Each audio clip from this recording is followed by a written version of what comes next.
భారతదేశంలో మావోయిస్టుల నిర్మూలన కోసం తలపెట్టిన ఆపరేషన్ కగార్‌కు ఇజ్రాయెల్‌తో సంబంధం ఉందా? అనే ప్రశ్న ఒకటి ఇప్పుడు తలెత్తుతోంది. బికాజ్ ఇజ్రాయెల్‌కు సంబంధించి అంటే భారత్, ఇజ్రాయెల్ మధ్య డిఫెన్స్‌కు సంబంధించిన సహకార ఒప్పందాలున్నాయి. రక్షణ సహకార ఒప్పందాలున్నాయి. ఈ రక్షణ సహకార ఒప్పందాల్లో భాగంగా ఇజ్రాయెల్ నుంచి మన దేశంలో డ్రోన్స్ కావచ్చు, సర్వేలెన్స్ టెక్నాలజీ కావచ్చు, లేకుంటే నైట్ విజన్ పరికరాలు కావచ్చు, అండ్ బార్డర్ మానిటరింగ్ సిస్టమ్స్ కావచ్చు, ఇంకా ఇతరత్ర ఏవైతే అత్యాధునికమైన టెక్నాలజీ, అత్యాధునికమైన పరికరాలు వీటన్నిటిని కూడా ఆహ్, సేకరించి ఉండవచ్చునన్న అనుమానాలు కలుగుతున్నాయి. దీనికి ఎగ్జాంపుల్‌గా మనందరికీ తెలుసు. రీసెంట్‌గా ఆహ్, ఖమేని మరి ఇరాన్ సుప్రీం కమాండర్ ఖమేని హత్య ఎట్లా జరిగింది? ఖమేనీని ఎట్లా హత్య చేశారు? ఆ హత్యకు ముందు ఎట్లా ట్రాకింగ్ చేశారు? ఆయన కదలికలను ఎట్లా పసిగట్టారు? అట్లాగే ఆయనకు సంబంధించిన అంటే ఆయన ఆఫీస్‌లో గానీ, ఆయన ఇంట్లో గానీ, లేకుంటే ఆయన సిబ్బంది ఉండే ప్రాంతాల్లో గానీ ఎట్లా ఈ ట్రాకింగ్ చేశారు?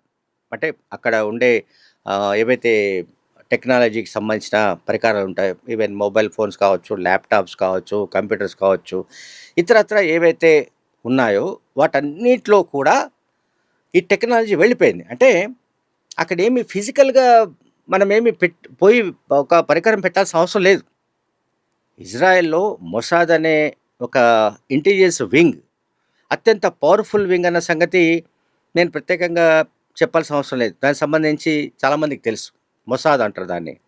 మొసాద్ అంటే అది విదేశీ గూఢచర్యానికి పాల్పడుతుంది. దాని పని అది. అంటే దానికి సంబంధించి చెప్తున్నాను. మొసాద్ అనే సంస్థ విదేశాల్లో గూఢచర్యం చేస్తుంది. అట్లాగే ఇతర దేశాల సైనిక అండ్ రాజకీయ సమాచారాన్ని కూడా సేకరిస్తుంది. ఇది మొసాద్. తర్వాత సీక్రెట్ ఆపరేషన్స్ కూడా నిర్వహిస్తుంది. రహస్య ఆపరేషన్లు నిర్వహిస్తుంది. శత్రు నాయకులను టార్గెట్ చేసుకొని దాడులు కూడా చేస్తుంది.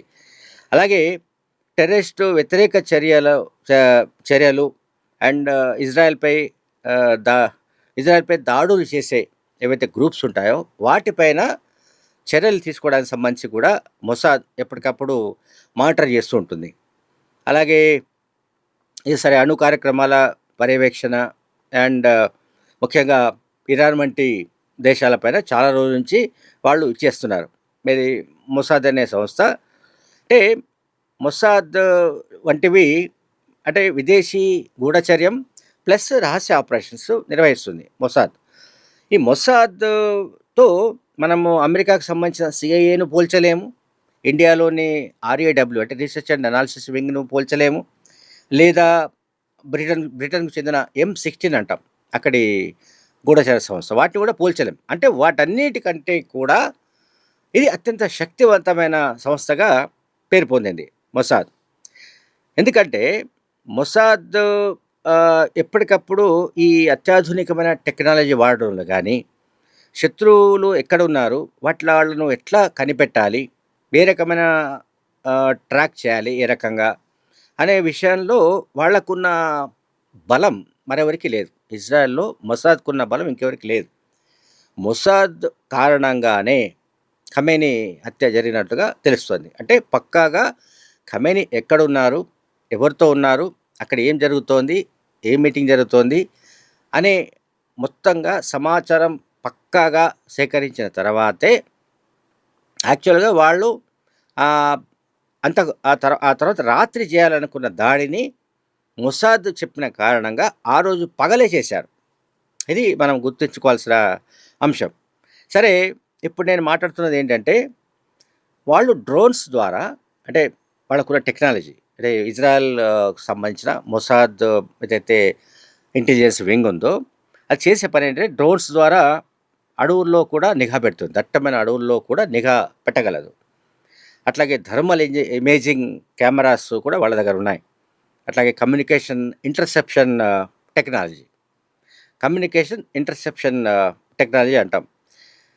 సో, ఇవన్నీ కూడా బహుశా ఈ ఆపరేషన్ కగార్ మొదలైనప్పుడే ఇరా ఇజ్రాయెల్‌తో మనకు భారతదేశానికి రక్షణ రంగానికి సంబంధించి అంటే డిఫెన్స్‌కు సంబంధించిన ఈ కోఆపరేషన్ సంబంధాలున్న కారణంగా ఇటువంటి వాటిని పెద్ద ఎత్తున దిగుమతి చేసుకున్నట్టుగా మనకు ఇప్పుడు అనుమానాలు కలుగుతున్నాయి. అనుమానాలే. దీనికేమి ఆధారాలు లేవు. తర్వాత మొసాద్ దగ్గర ఉన్న ఇంకొక ట్రిక్ ఏమిటంటే, వాళ్ళు ఒకవేళ వాళ్ళ ఇంటెలిజెన్స్ సంబంధించిన వ్యవహారం నడిపినా, అది వాళ్ళు ఒప్పుకోవడానికి సిద్ధంగా ఉండరు. వాళ్ళ వాళ్ళ ట్రిక్ అది. ఇక్కడ నేనిప్పుడు ఫైనల్‌గా చెప్పదలుచుకున్నదేంటంటే 2025 మే 2025 మే 22న ఛత్తీస్‌గఢ్‌లోని నేషనల్ పార్క్ అంటే దట్టమైన, దుర్భేద్యమైన అటవీ ప్రాంతాల్లో Maoist party secretary Nambala Keshava Rao alias Basavaraj ఉన్నట్టుగా తెలుసుకోవడం వెనుక ఈ ఇజ్రాయెల్‌కు సంబంధించిన మొసాద్ సంస్థ అందించిన టెక్నాలజీ సహకారమేనని మనకు అనుమానం కలుగుతోంది పక్కాగా. ఎందుకంటే బసవరాజు అక్కడున్న సంగతి సరే, కొంతమంది గతంలో చెప్పినట్టుగా కోవర్ట్ ఆపరేషన్ జరిగి ఉండొచ్చని చెప్పారు.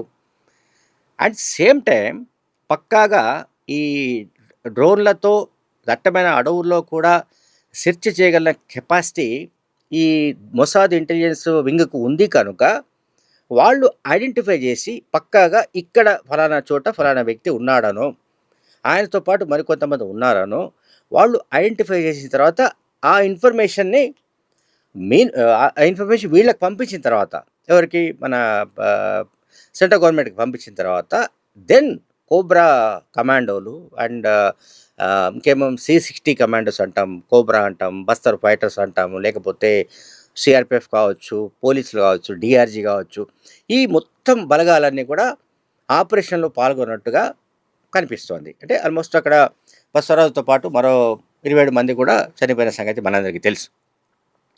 అయితే ఇప్పుడు ఈ మధ్యకాలంలో అంటే ఖమేనీ హత్య తర్వాత, ఇరాన్ సుప్రీం కమాండర్ ఖమేనీ హత్య తర్వాత, ఆ హత్య జరిగిన తీరు మొత్తంగా ఇప్పుడు వస్తున్న కథనాలలో ఏవైతే అంటే ఎంత పకడ్బందీగా మొసాద్ ఈ ఇంటెలిజెన్స్ వ్యవస్థను నడిపింది, ఏ రకంగా సమాచారాన్ని సేకరించింది, ఎట్లా ట్రాక్ చేసింది, ఆయన కదలికలు కావచ్చు, ఆ కదలికల ప్యాటర్న్ కావచ్చు, అంటే బయటికి వెళ్తే ఆయన ఒక్కడే వెళ్తాడా, ఆఫీస్లో ఉంటే ఒక్కడే ఉంటాడా, ఆయనతో పాటు ఎవరెవరు ఉంటారు, ఎంతమంది ఉంటారు, ఏమిటి అనేది మొత్తంగా ట్రాక్ చేసిన తర్వాతే ఆ అటాక్ చేసినట్టుగా, మిసైల్ అటాక్ చేసినట్టుగా మనకు అర్థమవుతోంది.